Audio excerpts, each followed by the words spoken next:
विराट कोहली और अनुष्का। विराज बैठ प्रसन्न हो। कहानी ठीक ही रहना चाहिए। हम आपको अपने प्रभु का विधान बताते हैं थोड़ा सा। जब प्रभु किसी पर कृपा करते हैं, ये वैभव मिलना कृपा नहीं है, ये पुण्य है। पुण्य से एक घोर पापी को भी बहुत देखो, पाप करके भी उनका कोई पुण्य है जिससे वो सुकृत पूर्व के सुकृतवश चल रहे हैं, नया पाप है। ये वैभव बढ़ना या यश बढ़ना ये भगवान की कृपा नहीं मानी जाती। भगवान की कृपा मानी जाती है अंदर का चिंतन बदलना, जिससे आपके अनंत जन्मों के संस्कार भस्म होकर और अगला जो है वो बड़ा उत्तम होगा। अंदर के चिंतन से होता, बाहर से कुछ नहीं होता, मात्र अंदर का चिंतन। अच्छा, अंदर का चिंतन हम लोगों का स्वभाव बन गया बहिर्मुखी। बहिर्मुखी मतलब बाहर बाहर यश, कीर्ति, लाभ, विजय, इससे हमको सुख मिलता है। अंदर से कोई मतलब नहीं रखता, कोई विरला ही अंदर से। अब क्या होता है, भगवान जब कृपा करते हैं तो संत समागम देते हैं, फिर दूसरी जब कृपा होती तो विपरीतता देते हैं, और फिर अंदर से एक रास्ता देते हैं। ये मेरा रास्ता है, ये परम शांति का रास्ता है, ये शांति का रास्ता नहीं। भगवान वो रास्ता देते हैं और जीव को अपने पास बुला लेते हैं। बिना प्रतिकूलता के संसार का राग नष्ट नहीं होता। किसी को भी वैराग्य होता है तो संसार की प्रतिकूलता देखकर वैराग्य होता है। सब कुछ हमारे अनुकूल है तो हम आनंदित होकर उसका भोग करते हैं। जब हमारे ऊपर प्रतिकूलता आती है तब ठेस पहुंचती है कि इतना झूठा संसार, तो अंदर से भगवान रास्ता देते हैं, ये सही है। भगवान बिना प्रतिकूलता के इस संसार को छुड़ाने का कोई भी औषधि नहीं रखी। आज तक जितने बड़े महापुरुष हुए हैं, जिनका जीवन बदला है, उनको प्रतिकूलता का दर्शन करके बदला है। तो कभी प्रतिकूलता आए तो उस समय आनंदित हो कि मेरे ऊपर अब भगवान की कृपा हो रही है, कि मुझे सतमार्ग में चलने की प्रेरणा मिल रही है। अगर सतमार्ग छूटा हो, ये सब तो एक सेकंड के लिए आप विचार कीजिए। अब अपना सुधार कर लो, अपने जीवन को सत्य में ले आओ, तो अगला जो होगा वो बहुत जोर का होगा। चाहे जन्म हो तो श्रीवान, कुलवान, धनवान, वैभव संपन्न ऐसे, और भक्ति की अनुकूलता, भक्ति की अनुकूलता। खास बात श्रीवान, धनवान, कुलवान नहीं, खास बात भक्ति की अनुकूलता। अगर इस जन्म में भगवत प्राप्ति नहीं हुई तो भगवान श्री कृष्ण ने गीता में कहा है कि मेरे भक्त का नाश नहीं होता, मैं कुलवान, धनवान, श्रीवानों के कुल में जन्म देता हूँ और फिर पुनः भक्ति का माहौल देता हूँ, और पूर्व का जो भजन छूटा हुआ हो वहीं से उसको। अब बिल्कुल ऐसे ही रहो जैसे रह रहे हो, बिल्कुल संसारिक बन करके रहो, लेकिन अंदर का चिंतन आपका बदल जाए। अंदर के चिंतन में आपकी यश की भावना न रह जाए, अंदर के चिंतन में आपको धन बढ़ाने की भावना न रह जाए।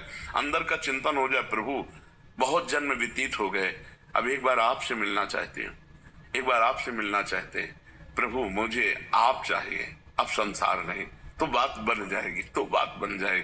तो इसलिए आनंद पूर्वक भगवान का नाम जप करो, बिल्कुल चिंता मत करो। बाबा, क्या नाम जप से हो जाएगा पूरा? ये हम अपने जीवन का अनुभव बताते हैं। सांख्य योग और अष्टांग योग और कर्म योग और भक्ति योग, चारों योगों में प्रवेश रहा है। पहले हम सन्यासी रहे 20 वर्ष सन्यासी रहे काशी विश्वनाथ जी। तो हम सांख्य योग, अष्टांग योग, जो अष्टांग योग है ना, अष्टांग योग, कर्म योग, इन तीनों को अच्छी प्रकार जान करके और फिर भक्ति योग में आए हैं। स्वयं भगवान शंकर से बढ़कर कोई ज्ञानी तो नहीं ना, सनकादि से बढ़कर कोई ज्ञानी नहीं। वो हरिशरणम हरिशरणम सनकादि हर समय जपते रहते हैं। भगवान शिव राम राम राम राम राम राम जपते रहते हैं। हम वृंदावनवासी प्रिया प्रीतम के उपासी, तो जो राम में राह है वही राह है, जो धा है ये रस देने वाली वस्तु है। तो हम राधा राधा राधा राधा, मतलब आप ये समझो कि हमारी इतनी तार्किक बुद्धि रही, हमारी श्रद्धालु बुद्धि नहीं रही। सन्यासी की जो बुद्धि होती है वो तर्क प्रधान होती, कसौटी पर कसने पर। तो हम केवल भावुकता में राधा राधा का प्रचार नहीं कह रहे कि हमने सुना और ऐसे ग्रंथों में पढ़ा और ऐसे कह रहे, स्वयं स्वाद लेके कह रहे और विश्वास के साथ कह रहे कि यदि आप राधा राधा जपते हो तो इसी जन्म में भगवत प्राप्ति हो जाएगी, इसी जन्म में। जैसे किसी से कहा जाए कि तुम सत्य बोलो, मंदिर में चढ़ के बोलो, तो हम मंदिर में नहीं, हम वृंदावन में बैठे हैं। करोड़ों मंदिर इसकी समानता नहीं कर सकते, भगवान का परम धाम है। अगर राधा राधा नाम चल रहा है तो इसी जन्म में भगवत प्राप्ति हो जाएगी। हमारी आखिरी श्वास यदि राधा, तो मुझे श्री जी की प्राप्ति, भगवान की प्राप्ति हो जाएगी। इसमें कोई संशय नहीं और किसी साधनों की कोई आवश्यकता नहीं। आप केवल अंदर ही अंदर चलाइए और लिखिए। देखो, हम जो कह रहे हैं उसको समझो। बहुत अधिक नाम जपने की हमें चेष्टा नहीं करनी, कम संख्या हो लेकिन मन लगा करके हो। जैसे हम, अब देखो, आप लिखो राधा, अपने दिमाग में लिखो, खुले नेत्र लिखो या बाहर बाहर देखो, दिखाई दे रहा है राधा लिखा हुआ, वही कान में सुनो राधा, वही अंदर उठाओ राधा। ये तीनों का एकाकार हो जाए तो ये करोड़ों नाम जप के बराबर है। देखो, जैसे हम बोला राधा, ऐसे हम 1000 राधा नाम बोले तो हम बोला राधा, ये उपांशु है, इसे उपांशु कहते हैं। राधा राधा राधा राधा 1000 बार, ये उपांशु हुआ। अब ये ऐसे उपांशु हम 10,000 बार जप करें, अंदर देखते हुए बोले राधा, उपांशु 10,000 बार नाम जप करने का फल एक बार मानसिक में है। इतना बड़ा फल है ये। ऐसे राधा राधा राधा चल रहा है, नेत्रों से हम उसे देख रहे हैं, कानों से उसे सुन रहे हैं। आप देखना कि अगर मन भगेगा तो आप लिख नहीं पाओगे राधा नाम, अगर लिख रहे हो तो मन भगेगा नहीं। तो चाहे 10 बार लिखो, 100 बार लिखो, लेकिन एक अभ्यास बनाओ ऐसा कि कुछ समय शांति से स्नान आदि करके बैठ गए और राधा राधा लिख रहे हैं, उसी का चिंतन कर रहे हैं। इसे अपना जीवन बना लो, फिर आप परिणाम में खुद देख लेना।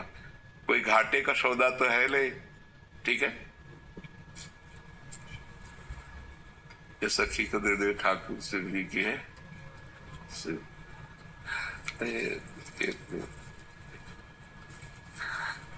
खूब आनंदित रहो, नाम जप करते